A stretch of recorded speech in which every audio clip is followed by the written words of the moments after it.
मित्रांनो, रानात आलतो. आपल्या पाईपलाईनचा ही रिटर्न पाईप आहे. ही पाईप फुटला होता. पाईप फुटलाय, कॉक पण खराब झाला आहे. ही आज बदलायचं आहे. तिकडे नवीन कॉक हे आणले आज. ही आता आपण कॉक बदलून टाकू एवढा.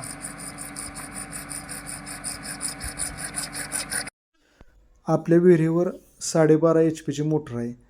त्या 12.5 HP मोटरचं पाणी सगळं ड्रीपवरती बसत नाही, म्हणून त्यातलं निम्मं पाणी विहिरीत रिटर्न सोडून द्यावं लागतं. पण मागच्या 8-10 दिवसापूर्वी कॉक लीक झाला, कॉक खराब झाला होता.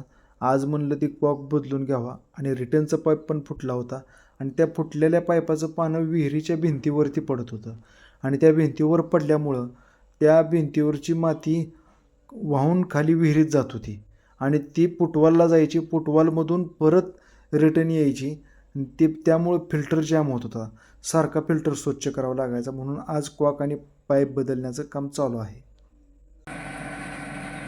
सुलोचन आधी आतल्या बाजून लावून घ्यायचं, व्यवस्थित लावून घ्यायचं. परत बाहेरची म्हणजे आतली बाजू जरा थोडी लवकर सुकत नाही, बाहेरची बाजू लवकर वाळून जाते. म्हणून आधी आतल्या बाजून लावून घ्यायचं. परत बाहेरच्या बाजूने शेवटला एकदा असं बोळा फिरवून घ्यायचा, म्हणजे कामच झालं. आता असं बसवून टाकायचं.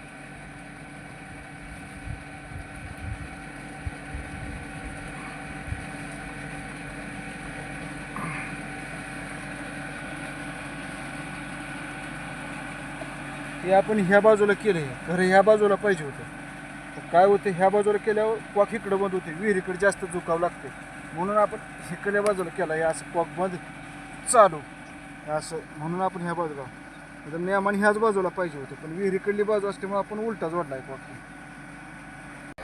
सोल्युशन हाय प्रेशरचं आणलं आहे आपण मित्रांनो, कारण हाय प्रेशरमुळे निष्ठत नाही, अजिबात जाम बसते. हाय प्रेशर सोल्युशन वापरायचं. साधं सोल्युशन कवा निघून पडेल सांगता येत नाही.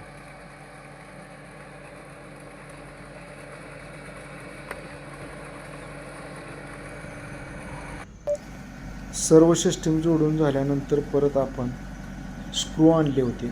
मेणबत्तीवरती स्क्रू गरम करून जिथं जिथं जॉईंट आहेत त्या प्रत्येक जॉईंटवरती स्क्रू मारलं, कारण पाण्याच्या प्रेशरमुळं पाईपलाईन कॉक निसटू नये म्हणून अशा पद्धतीनं स्क्रू गरम करून पाईपलाईनला प्रत्येक जॉईंट ठिकच्या ठिकाणी स्क्रू पण बसवून घेतले आणि अशा पद्धतीनं आपण सिस्टीम एकदम व्यवस्थित पॅक करून घेतली.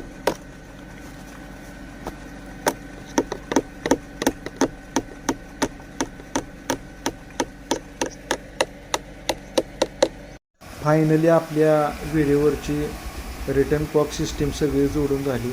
रिटर्न कॉक सिस्टीम जोडून झाल्यानंतर शेवग्यावरती पाणी लावलं तर बघा अशा पद्धतीनं विहिरीमध्ये पाणी आपलं पडू लागलं रिटर्नचं. धन्यवाद. आपल्या शेतकरी महेश यूट्यूब चॅनलवरती शेती संलग्न व्यवसाय विषयी माहिती दिली जाते. माहिती आवडल्यास लाईक करा, शेअर करा आणि चॅनलला सबस्क्राईब